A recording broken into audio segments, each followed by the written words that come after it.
سامعین کرام، حاضرین مجلس وعزاداران سید الشہداء و ماتمداران مظلوم کربلا، دلوں میں محبت علی کے چراغ جلانے والوں، آنکھوں میں محبت حسین کی ٹھنڈک محسوس کرنے والوں، ابتدائے مجلس میں خدائے وحدہ لا شریک کی بارگاہ میں انتہائی سپاسگزار ہوں کہ اس خالق کائنات نے ایک مرتبہ پھر آپ کی دیار محبت میں یہ موقع فراہم فرمایا کہ آپ کے خانہ عالیہ تک آپ کی پاک و پاکیزہ سماعتوں کے حوالے قرآن مجید کی آیات کے ذیل میں منتقی میں خون حسین کے فضائل و مناقب پیش کیے جائیں۔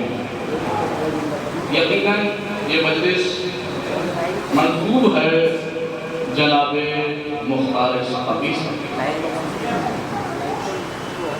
اور بڑی عظیم ذات سے یہ مجلس منسوب ہے جن کا عظیم کارنامہ کائنات عالم میں تمام کتابوں کے اوراق پر رقم ہے۔ یوں تو جناب مختار کے حوالے سے دو جملے عرض کر رہا ہوں میں، ابتدا میں پھر شروع کرتا ہوں بات۔ یوں تو جناب مختار کے حوالے سے جناب مختار پہ مجلس پڑھنا بڑا آسان بھی ہے اور بڑا سخت بھی ہے۔ دونوں زاویے سے سن لیجیے مجھ سے۔ بڑا آسان اس لیے ہے کہ ہم صرف لفظوں میں مجلس گھما کے لے جائیں، اور بڑا سخت اس لیے ہے کہ قرآن مجید سے مختار کے کیے ہوئے کام پہ تائید لگاتے ہیں۔ جناب مختار نے کام پر اس کام پر قرآن کی مہر لگا دی جائے، تو لہذا دونوں زاویے سے انسان کی اپنی صلاحیت کے اوپر ہے وہ کیا پڑھتا ہے۔ اور میں ایک چھوٹا سا طالب علم آپ حضرات کے سامنے اور قرآن مجید کی آیات سے کچھ اہم موضوعات سے کچھ اہم ٹاپکس آپ حضرات کی بارگاہ میں پیش کرنے ہیں۔ میں نے جس آیت کو سرنامہ سخن کے طور پر پیش کیا ہے، جناب مختار نام سے شروع کرتا ہوں۔ نام ہے مختار، علماء کرام تشریف فرما ہے، ان کی اجازت سے آپ کے اذان عالیہ تک بات پہنچا رہا کہ مختار بنا ہے اختیار سے۔ متوجہ، مختار بنا ہے اختیار سے۔ اب آیت مجھ سے سنیے، خالق کائنات عظیم ترین نہاد۔ میں تبدیل میں آپ کو روکنا نہیں چاہ رہا ہوں، بس اتنا سمجھ لیجئے کہ قرآن وہ کتاب ہے کہ اگر اس میں کوئی شک کرے تو پوری دنیا بھی اس انسان میں شک کرتی ہے۔ متوجہ، ارشاد ہوتا ہے وَرَبُّكَ يَخْلُقُ مَا يَشَاءُ، اے محمد تیرے رب کی مرضی ہے وہ چاہے جیسے خلق کرے۔ پھر اس کرتے ہیں وَرَبُّكَ يَخْلُقُ مَا يَشَاءُ، محمد تمہارا رب چاہے جیسے خلق کرے، وَيَخْتَارُ، اور تمہارا رب مختار ہے۔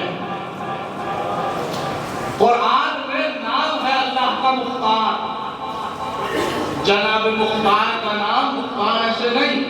قرآن میں اللہ نے اگر مختار کسی کو کہا ہے تو اپنے آپ کو، اس کے بعد صرف اپنے کو مختار نہیں کہا بلکہ آگے کہا مَا كَانَ لَهُمُ الْخِيَارَةُ، کسی کے پاس یہ اختیار ہی نہیں ہے کہ وہ کسی اعتبار سے اقتدار پہ فائز ہو۔ پہلے اپنے نام کے آگے اختیار لگایا کہ تمہارا اللہ مختار ہے۔ مَا كَانَ لَهُمُ الْخِيَارَةُ، کسی کو اختیار نہیں ہے کہ وہ خلق کرے، وہ انتخاب کرے، وہ سیلیکشن کرے، وہ ہادی بنائے، وہ رہبر بنائے۔ جب بھی بنائے گا تو وہ اللہ بنائے گا، اس لیے کہ اللہ مختار ہے، اللہ مختار ہے، اللہ مختار ہے۔ قرآن میں اللہ جس کے لیے لفظ استعمال کرے مختار، تو اللہ کہتا ہے زمین میں جسے علی اپنی زبان سے مختار کہے،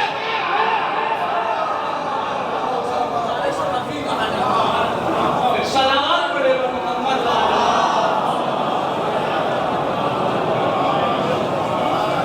یہ ہے مختار. ایک جملہ عرض کر رہا ہوں جناب مختار نے کیا کیا. دیکھیے میں مجلس کو بھائی پڑھنے پہ آؤں تو الحمدللہ آپ جانتے ہیں کیسے پڑھ سکتا ہوں، لیکن میں چاہ رہا ہوں کہ جناب مختار کے کام جو کیا ہے اس میں قرآن کی آیات کی مہر لگا دی جائے. حالانکہ مہر لگی ہے لیکن آپ کے اذہانی آدمی تک بات پہنچا دی جائے، کیونکہ تاریخ اعظم میں بہت سارے لوگ ایسے ہیں کہ جو جناب مختار کی شخصیت پہ کیچڑ اچھال رہے ہیں. اور میں ہمیشہ کہتا ہوں کہ مختار نے کام کیا ہے نصرت حسین کا. نصرت حسین اصل میں نصرت نبی ہے. جس نے حسین کی مدد کی اس نے اصل میں نبی کی مدد کی. اب جو بھی مختار پر اعتراض کرے میں ہمیشہ کہتا ہوں ارے جن کے باپ دادا نبی کو چھوڑ کے بھاگ گئے تھے ان کی اولاد مختار کو کیا سمجھے گی؟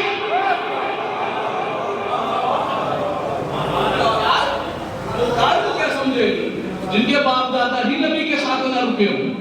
متوجہ کیا کیا جناب مختار نے؟ جناب مختار نے حسین کے خون کا بدلہ لیا. اب دنیا بتائے کہ بدلہ لینا غلط ہے. پڑھیے قرآن. میں آپ کو قرآن مجید کی آیات سنا رہا ہوں. سورہ مبارک بقرہ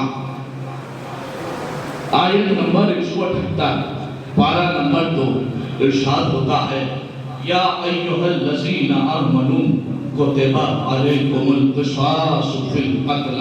اگر اللہ کی آیت نہ ہوتی تو مختار پہ کوئی بھی انگلی اٹھا سکتا تھا، لیکن جب تک اللہ کا قرآن ہے تو جس نے مختار پہ انگلی اٹھائی یہ سمجھئے کہ اللہ کے قرآن پہ انگلی اٹھائی ہے. اب متوجہ کیا ہے قرآن؟ یہ ماہ مبارک کے رمضان چل رہا ہے. جب بھی مولوی صاحب تقریر کرتے ہیں اور کہتے ہیں صاحب روزہ رکھو تو آپ کو کہے اگر مولانا روزہ رکھو تو آپ کہیں گے صاحب قرآن میں کہاں لکھا ہے روزہ رکھو؟ تو ایک آیت پڑھی جاتی ہے سورہ بقرہ ہی کی یا ایھا الذین آمنوا کتب علیکم الصیام.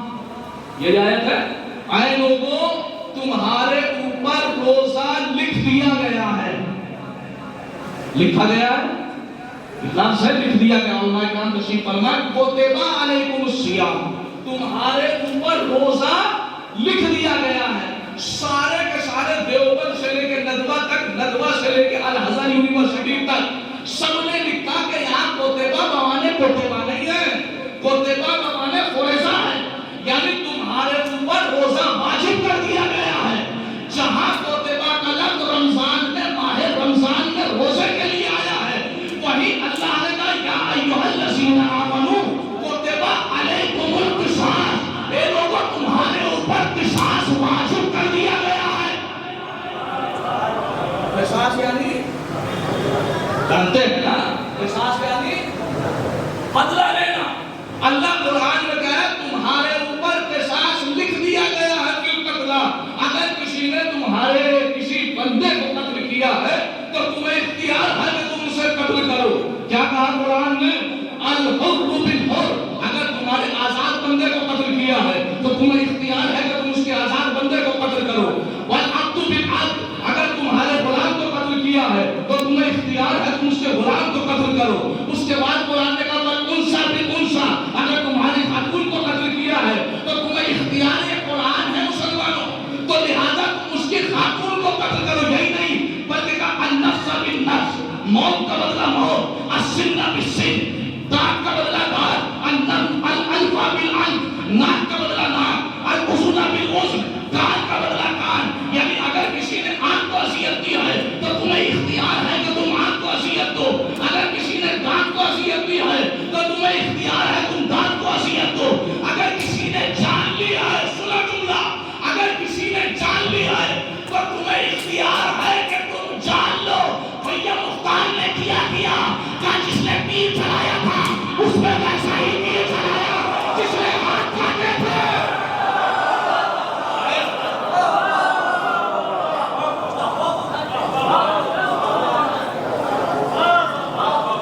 قرآن ہے نا قرآن کہا جس نے ہاتھ کاٹے اس کے ہاتھ کاٹے جائے.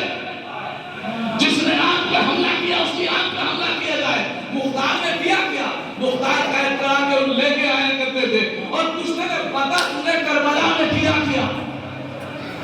دیکھیے حالانکہ بڑے مسائل والے جملے ہیں لیکن جناب مختار کی شخصیت کو سمجھانے کے لیے مجھے سہارا لینا پڑے گا کہ تو نے کیا اگر اس نے کہا کہ میں نے حسین کی پیشانی پر تیر مارا تھا تو جناب مختار نے اسے ویسے ہی سزا دی. کسی نے کہا جناب علی اصغر کو قتل کیا تھا تو حسین کے بچے کے قاتل کو جناب مختار نے ایسا قتل کیا کہ جس کے سر کو دیکھ کے ہمارے امام سجاد مسکرائے. جب امام مسکرائے تو پوری دنیا مسکرائی. جب دنیا مسکرائی تو فرشتے خوش ہوئے.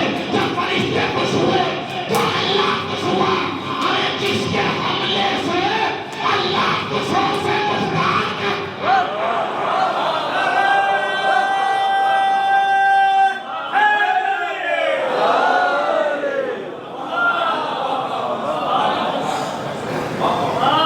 قرآن ہے.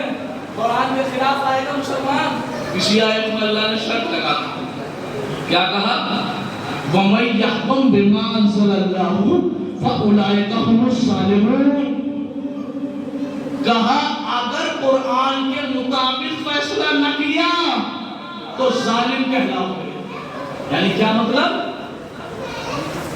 قصاص ایک چیز ذہن میں بیٹھا لیجیے. معذرت کبھی بعد میں ذہن میں گمان پیدا ہو. اگر کسی نے تمہارا کوئی آدمی قتل کیا ہے تو تمہیں اختیار ہے کہ تم اسے قتل کر سکتے ہو. لیکن قرآن نے پھر کہا کہ اگر چھوڑ دیا جائے, یعنی بے معنی یہ کہ اگر معاف کر دیا جائے اللہ کے لیے تو پھر اللہ اور دینے والا ہے. لیکن کہاں پہ؟ وہاں پہ کہ جہاں کسی مومن نے مومن کو قتل کر دیا ہو. مجھے پتا ہے بعد میں اعتراض ہو سکتا ہے کہ مولوی صاحب کے ساتھ پڑھ کے چلے گئے. قرآن نے بعد میں کہا اگر معاف کر دیا جائے تو اللہ زیادہ دینے والا ہے. نہیں, یہ کافر کا مسئلہ نہیں ہے, یہ منافق کا مسئلہ نہیں ہے. اس لیے کہ قرآن کہتا ہے کہ جس نے ایک مومن کو قتل کیا متعمدن جان بوجھ کے تو یقیناً اس نے اپنی آخرت کو خراب کر لیا. ارے ذرا سوچو کہ جب کسی مومن کو جان بوجھ کے قتل کرے تو وہ جہنمی ہے, تو جس نے امیر المومنین کے بیٹے کو قتل کیا. سلام پڑھے محمد والے.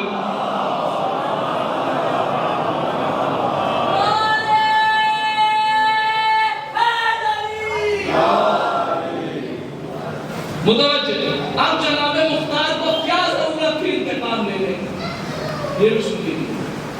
مختار یعنی اختیار والا.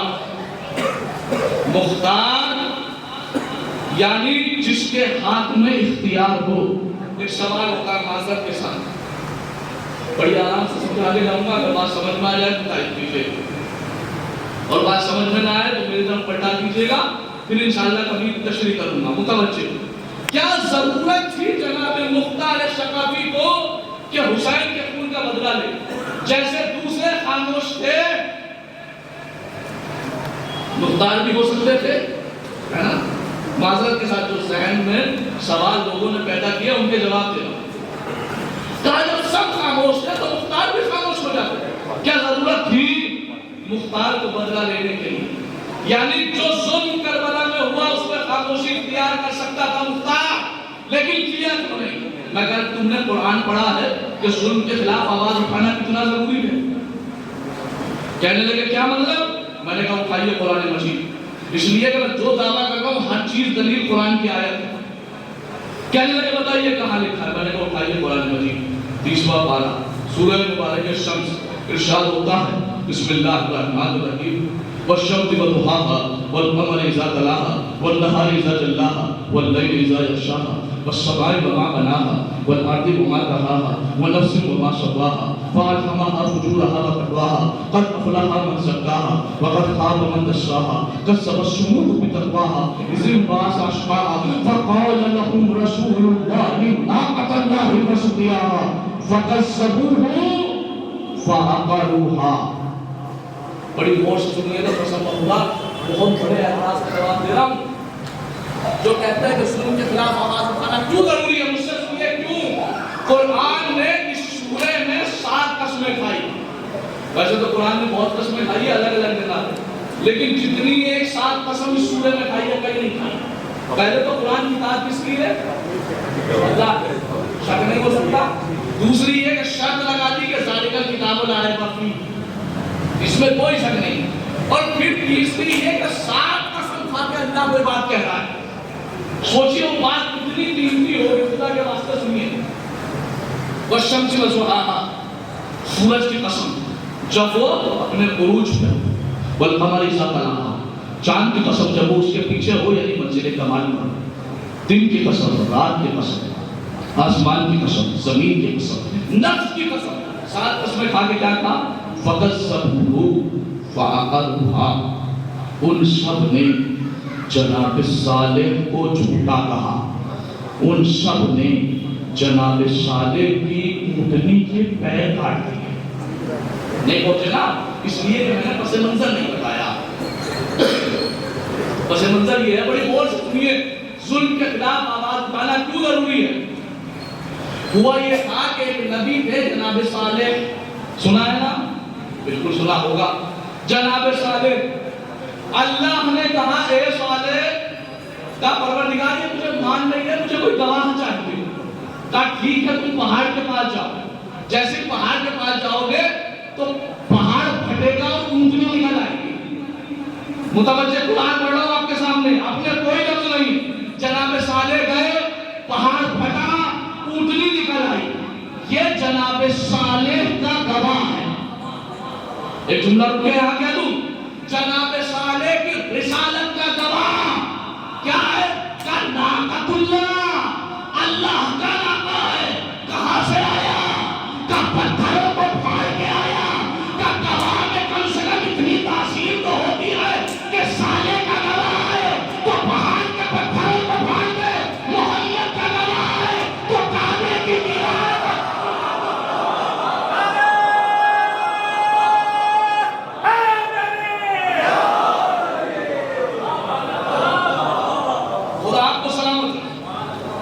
پہاڑ پھٹا، اونٹنی نکلی. اللہ نے کہہ دیا صالح کہہ دو یہ اللہ کا ناقہ ہے. کیا ہے؟ اللہ کا ناقہ، اللہ کی اونٹنی. کا اسے خبردار ہاتھ نہ لگانا، اسے اذیت نہ پہنچانا، اتنا کہنا تھا. جناب صالح کی قوم میں یہ بات عام ہو گئی کہ اللہ نے صالح کو ایک ناقہ دیا، ایک اونٹنی دی اور کہا ہے کہ کوئی ہاتھ نہ لگائے. ایک ملعون بڑا، جملہ یاد رکھیے، ایک ملعون بڑا. پڑھنے کے بعد اس نے تلوار لی. کہا صالح تم جھوٹ بول رہے ہو کہ یہ اللہ کا ناقہ ہے. جناب صالح نے کہا اگر اسے ہاتھ لگایا تو اللہ عذاب نازل کر دے گا. تو کہنے لگا تم جھوٹ بول رہے ہو. تلوار لی، جناب صالح کی اونٹنی کے چاروں پیر کاٹ دیے. بھائی متوجہ آپ کا ذہن میں آ رہا ہوگا جناب تاج کو بھی چل رہا تھا کہاں سے آ گیا. میں بتا یہ رہا ہوں کہ ظلم کے خلاف آواز اٹھانا کتنا ضروری ہے. آیا، آنے کے بعد کہا صالح تم جھوٹ بول رہے اور تلوار لی اور لینے کے بعد اونٹنی کے چاروں پیر کاٹ دیے اور کہا تم جھوٹ بول رہے. کتنے آدمی نے کاٹے؟ کتنوں نے کاٹے؟ کتنوں نے کاٹے؟ ایک نے. اللہ نے قرآن میں 7 قسمیں کھانے کا عنوان کرام جمع ہے. یہاں پہ ذمہ داری میں لے رہا ہوں. اللہ نے کہا فَكَذَّبُوهُ، جمع کا سیدہ ان سب نے جھوٹا کہا. فَعَقَرُوهَا، ان سب نے اونٹنی کے پیر کاٹ دیے. اے میرے اللہ تعریف کے لیے ایک نے کاٹا کا نہیں، سب نے کاٹے. نتیجہ یہ ہوا کہ 70,000 لوگوں پہ عذاب آ گیا. پروردگار کاٹے تھے ایک نے، تو عذاب نازل کرتا ایک پہ. کیا دنیا والوں کو یہی تو بتانا ہے کہ ظالم صرف وہی نہیں ہوتا جو ظلم کرے، جو ظلم پہ خاموش رہے وہ بھی ظالم ہے.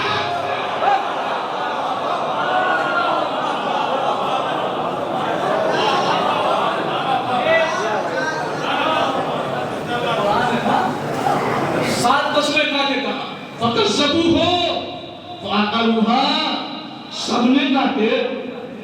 قرآن کہہ رہا سب نے، یعنی جیسا ایک کا عمل، خدا کے واسطے جملے کی قدر کیجئے گا، جیسا ایک کا عمل ویسا سب خاموش رہنے والے کا عمل. تو بھیا ہم سے یہ نہ پوچھو کہ ہم ہائے حسین کیوں کہتے ہیں، کوئی یہ نہ پوچھے